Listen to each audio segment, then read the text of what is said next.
Professor Henderson had always been drawn to the forgotten corners of Ashwood University's vast library. The ancient shelves, crammed with dust-laden tomes and yellowed manuscripts, held a particular allure for him. As a historian with a passion for medieval studies, Henderson found solace in the quiet rustle of parchment and the scent of old paper.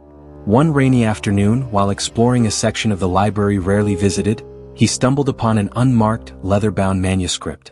It was tucked away behind a row of crumbling volumes, its cover adorned with peculiar, intricate symbols. Henderson's fingers tingled with anticipation as he gently pulled it free, his curiosity piqued by the enigma it presented. The manuscript was surprisingly well preserved, the leather supple despite its evident age. As he carefully opened it, he was greeted by a series of meticulously illustrated pages. The text, penned in a language that resembled Latin but with a sinister twist, was accompanied by bizarre, almost hypnotic drawings. Creatures of nightmarish forms writhed in the margins, their eyes seeming to follow Henderson's every move. Henderson's heart raced as he skimmed through the pages.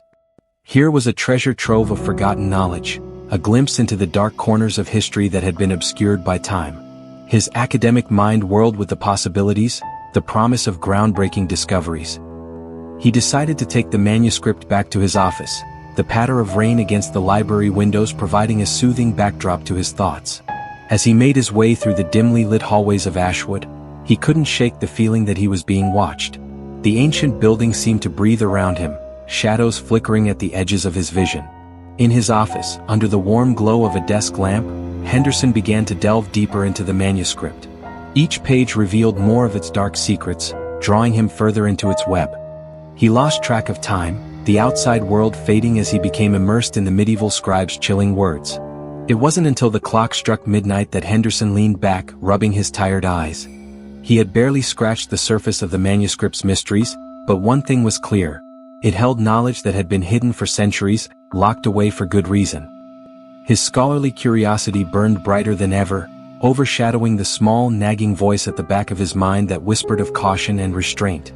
Professor Henderson's days quickly became consumed by the manuscript.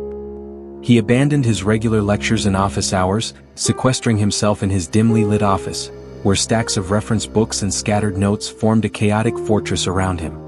His colleagues and students whispered among themselves, puzzled and concerned by his sudden reclusion.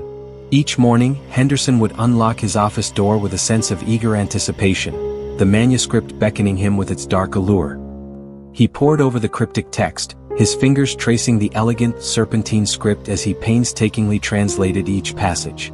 The language, though unfamiliar, gradually began to reveal its secrets to him, piece by piece. The manuscript detailed a series of rituals, each more arcane and disturbing than the last. They spoke of summoning entities from beyond the mortal realm, beings of immense power and malevolence. Henderson's pulse quickened as he read descriptions of shadowy figures with eyes like burning coals, of whispers that could drive a man to madness. As he translated, he found himself irresistibly drawn to one particular ritual, more complex and ominous than the others. It was said to open a gateway between worlds, allowing the summoner to call forth ancient, forgotten entities. The text warned of dire consequences, but Henderson's curiosity overshadowed his caution. The allure of such forbidden knowledge was too strong to resist. The illustrations that accompanied this ritual were both mesmerizing and terrifying. Detailed depictions of the ritual circle, drawn in blood-red ink, filled the margins. Symbols and sigils twisted around the edges, seeming to writhe and shift as Henderson's eyes moved over them. He felt a chill run down his spine, yet he couldn't look away. Nights passed in a blur as Henderson became increasingly engrossed in his work. The world outside his office ceased to exist. His only reality was the manuscript and the dark knowledge it contained. His dreams, when he managed to sleep, were haunted by the images from the pages, visions of otherworldly landscapes and grotesque beings reaching out to him with shadowy hands. One evening, as he neared the completion of the translation, a sense of dread began to gnaw at the edges of his consciousness. The warnings in the manuscript were becoming harder to ignore. It spoke of a price to be paid, a toll that would be exacted on those who dared to disturb the balance between worlds. Henderson tried to dismiss these thoughts as mere superstition, remnants of medieval fear-mongering. Yet, deep down, a part of him knew he was treading dangerous ground. The line between scholarly pursuit and reckless ambition was blurring, and with each translated word, he felt himself slipping further into the shadows of the unknown. As the clock struck midnight once more, Henderson finally finished his translation. The ritual was complete, its steps laid out before him in stark, unyielding detail. He stared at the final page, the words seeming to pulse with a life of their own. The room grew colder, and the flickering candlelight cast eerie, dancing shadows on the walls. He sat back, the weight of his discovery pressing heavily on his chest. The knowledge he had uncovered was powerful, terrifying, and it was his to wield. But at what cost? The days grew darker, and the air in Professor Henderson's office thickened with an oppressive weight as the translated ritual beckoned him. His mind, once sharp and disciplined, now swam with conflicting emotions. Rationality battled with an insatiable curiosity, the kind that had driven scholars to the brink of madness throughout history. He spent hours contemplating the ritual, its steps burned into his memory. The warnings seemed to grow louder, more insistent, but so did the lure of the unknown. Each evening, he would sit at his desk, the manuscript open before him, the symbols almost seeming to glow in the candlelight. The shadows in the room felt alive, creeping closer, whispering promises of knowledge and power. One particularly stormy night, when the university was shrouded in silence and the rain battered against the windows, Henderson made his decision. He would perform the ritual. He had convinced himself it was merely for the sake of academic discovery, a necessary step in his research. The thrill of potentially being the first to uncover such secrets overshadowed any lingering doubts. With a steady hand, he cleared a space in the center of his office, pushing aside books and papers. He meticulously recreated the intricate ritual circle from the manuscript, using a piece of chalk he found in his desk drawer. The symbols, now familiar to him, flowed effortlessly from his hand, each line and curve precise and deliberate. When the circle was complete, he stood back and admired his work, a sense of both dread and exhilaration bubbling within him. Lighting candles at each cardinal point of the circle, Henderson's heart pounded in his chest. He could feel the electricity in the air, the charged anticipation of something monumental about to occur. The manuscript lay open on his desk, the incantation glowing in the flickering light. With one final deep breath, he stepped into the circle and began to read aloud. The ancient words felt strange on his tongue, a dark melody that resonated in the room. The candles flickered violently, their flames bending and stretching as if caught in an unseen wind. The air grew colder and the shadows in the room deepened, pressing in around him. Henderson's voice wavered, but he pressed on, the incantation pouring from his lips. As he reached the final stanza, the room seemed to hold its breath. The very fabric of reality felt fragile, stretched thin. The candles suddenly extinguished, plunging the room into darkness. Silence fell, thick and suffocating. And then a whisper. It started as a faint murmur, barely audible, but grew steadily louder. The temperature in the room plummeted, and Henderson's breath came out in visible puffs. He felt a presence, something ancient and powerful, watching him from the shadows. A shape began to materialize in the center of the circle. Dark and amorphous, it twisted and writhed, taking on a vaguely humanoid form. Eyes like burning coals pierced through the darkness, locking onto Henderson with an intensity that rooted him to the spot. The whispering grew into a cacophony of voices, each one filled with malice and ancient rage.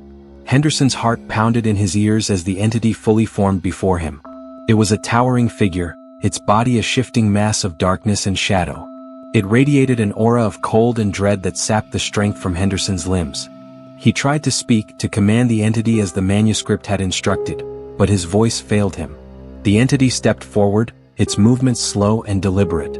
Henderson's mind raced, a flood of panic and regret crashing over him. He had unleashed something far beyond his control, something that should have remained hidden in the ancient pages of the manuscript.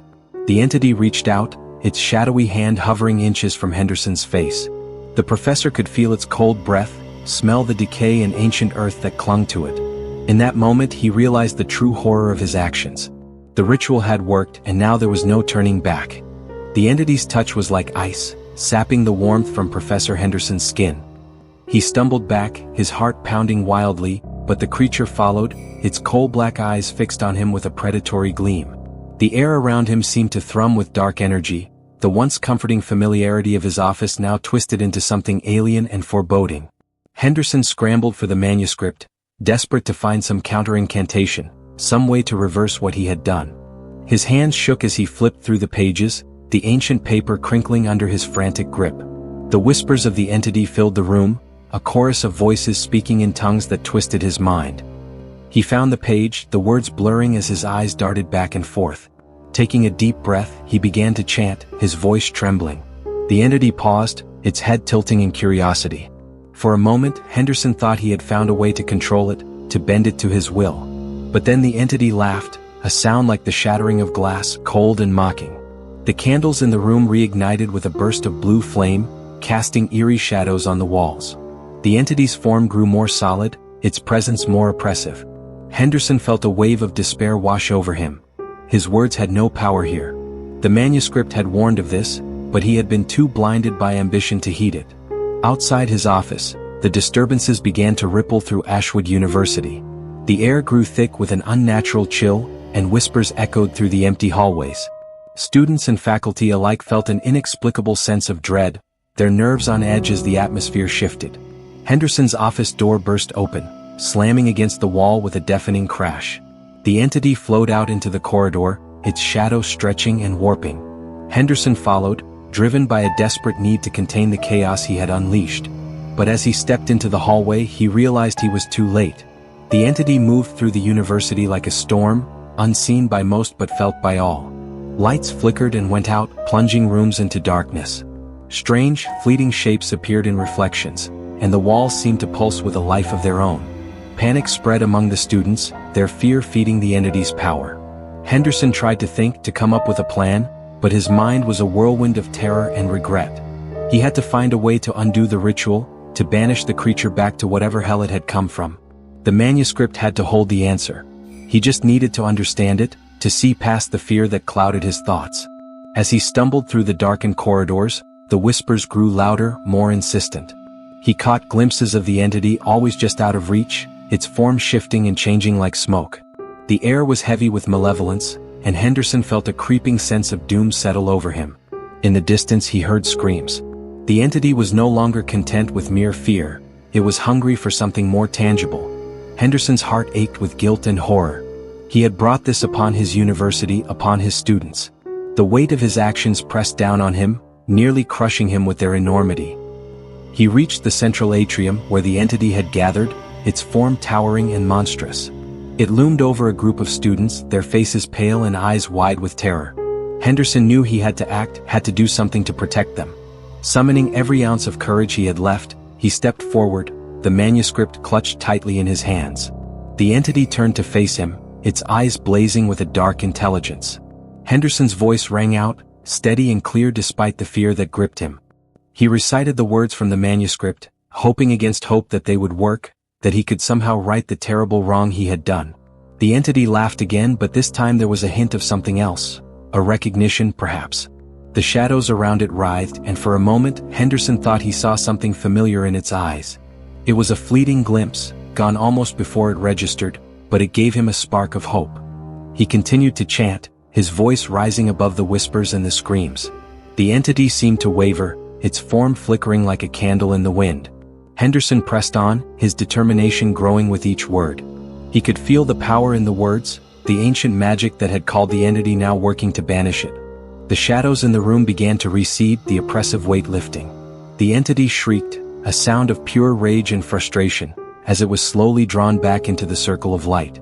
Henderson's heart pounded, but he didn't stop, didn't falter. He had to finish this, to see it through to the end. With one final, echoing word, the ritual came to a close.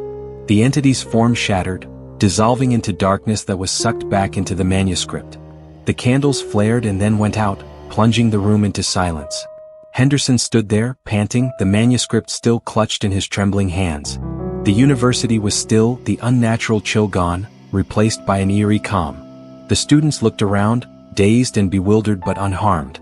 Henderson's knees gave out and he sank to the floor, the weight of what he had done crashing down on him. The days following the ritual were a blur of confusion and fear. Ashwood University struggled to return to a semblance of normalcy, but a palpable sense of dread hung over the campus. Students whispered about the strange occurrences and rumors spread like wildfire. Henderson, now a shadow of his former self, kept to his office, the manuscript never far from his sight. He couldn't shake the feeling that something had gone terribly wrong. The entity had been banished, but the whispers still lingered, echoing in the dark corners of his mind. Nightmares plagued his sleep, filled with visions of shadowy figures and endless voids. The university seemed to breathe with a life of its own, and Henderson felt its malevolent gaze upon him. Determined to understand the manuscript's true nature, he delved deeper into its origins. He spent long hours researching, his eyes growing hollow and haunted. The manuscript's history was shrouded in mystery, its creators lost to time. Yet, the more he uncovered, the clearer it became that this was no ordinary medieval text. It was a conduit, a bridge between worlds that should never have been crossed. One evening, as he pored over yet another ancient tome, a name caught his eye: Erasmus Thorn, a notorious alchemist and occultist from the 14th century. Thorn had been rumored to possess knowledge that could alter the fabric of reality, knowledge that had ultimately led to his disappearance. Henderson's pulse quickened. Could Thorn have been the original author of the manuscript? The answer seemed to lie in a remote, crumbling estate on the outskirts of town, Thorn's last known residence. Driven by desperation and a need for answers, Henderson decided to visit the estate, hoping to find some clue that would shed light on the manuscript's secrets. The night he chose was dark and stormy, fitting the mood of his turbulent mind. The wind howled through the trees as he made his way to the estate, its dilapidated structure looming like a specter against the night sky. With a sense of foreboding, he pushed open the creaking gate and stepped into the overgrown garden, his footsteps muffled by the wet earth. Inside, the estate was a labyrinth of decay. Cobwebs draped the corners, and the air was thick with the scent of mold and neglect. Henderson's flashlight cut a narrow beam through the darkness, illuminating fragments of Thorn's life, ancient books, strange artifacts, and cryptic symbols etched into the walls. He found a staircase leading down to a basement, the door hanging ajar. With a deep breath, he descended into the gloom, the walls closing in around him. At the bottom, he discovered a hidden study, preserved in a state of eerie suspension. Dust-coated surfaces gleamed dully in the flashlight's beam, and the air was thick with the weight of centuries. In the center of the room, atop a stone pedestal, lay another manuscript, bound in the same dark leather as the one he had found at Ashwood. Henderson's heart raced as he approached it, his fingers trembling as he opened the cover. The pages were filled with Thorn's meticulous handwriting, detailing experiments and rituals that made Henderson's blood run cold. As he read, a chilling realization dawned on him. Thorn had not merely been a scholar of the occult.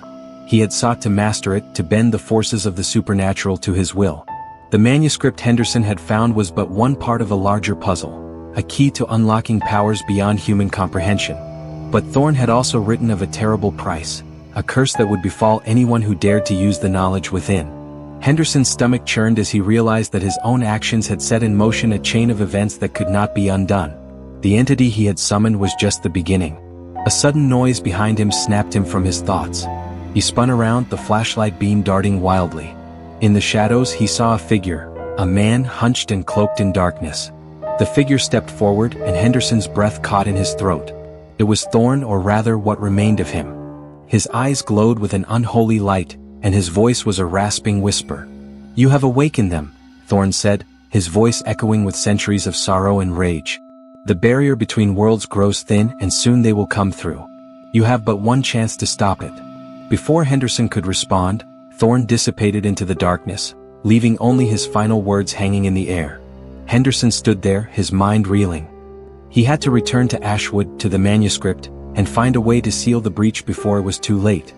Henderson returned to Ashwood University under the cover of darkness, the storm still raging outside. The once familiar campus now felt alien and hostile, every shadow concealing a lurking threat. His mind buzzed with Thorn's warning, the urgency of his task driving him forward despite his exhaustion. He hurried to his office, the manuscript clutched tightly under his arm. The corridors were eerily silent, the whispers from the shadows growing louder, more insistent. Henderson's heart raced as he fumbled with his keys, finally managing to unlock the door and slip inside. The room felt different, charged with an unnatural energy. The candles he had used for the ritual sat cold and lifeless on his desk, the chalk circle still etched into the floor. Henderson moved quickly, lighting the candles once more and opening the manuscript to the final pages.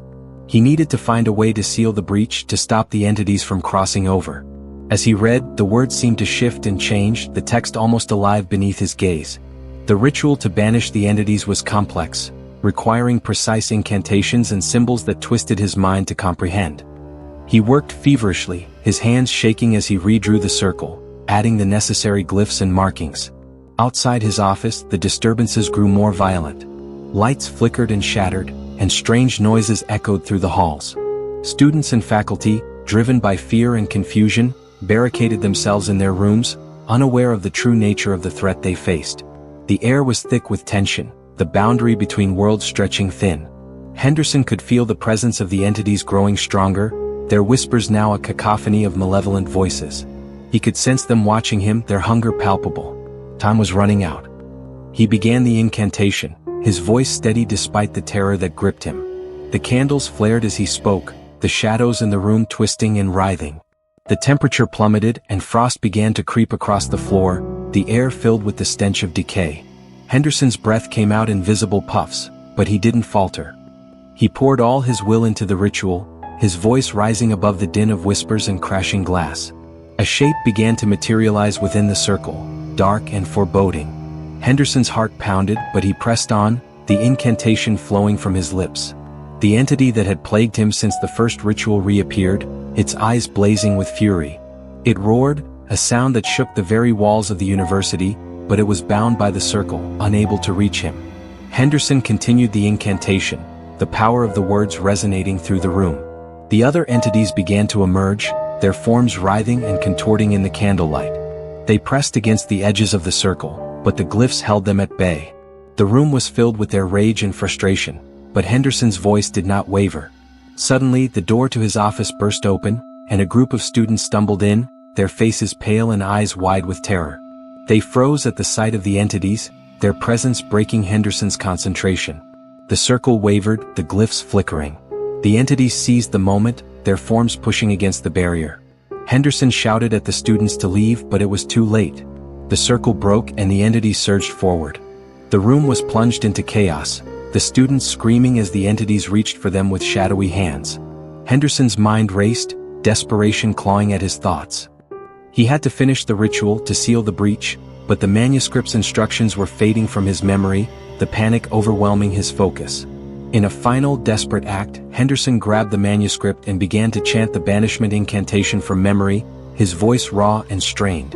The entities howled, their forms flickering and distorting as the power of the incantation took hold. The candles flared one last time, their flames stretching towards the ceiling.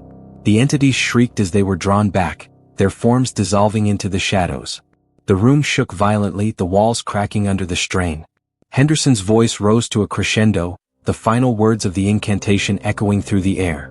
With a deafening roar, the breach was sealed, the entities banished back to their realm. Silence fell, the air still and heavy. Henderson collapsed to the floor, the manuscript slipping from his grasp. The students, shaken but unharmed, stared at him in awe and fear. The room was in shambles, the floor littered with shards of glass and debris. Henderson's breath came in ragged gasps, his body and mind exhausted. He had succeeded, but at a terrible cost. The knowledge he had sought had brought only pain and terror, the price of his ambition etched into the very walls of his office.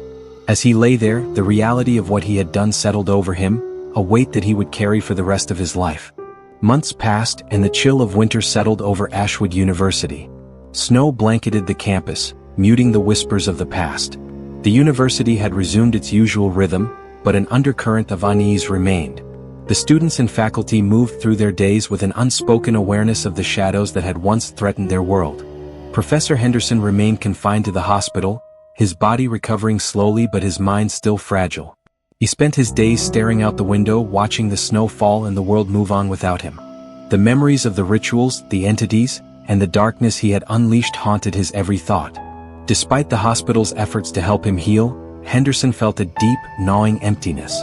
The manuscript's presence loomed large in his mind, its secret still a tantalizing mystery. He knew that to truly find peace, he had to confront the manuscript one last time, to understand its full nature and the legacy of Erasmus Thorne. One stormy evening, a visitor arrived at Henderson's hospital room. It was Dr. Rachel Lang, a colleague from the university's history department and one of the few who believed his story. She brought with her a box containing the manuscript and a stack of notes. Her eyes were filled with concern and determination. "David," she said softly, "we need to understand what happened. We need to make sure this never happens again." Henderson nodded weakly, his eyes fixed on the manuscript.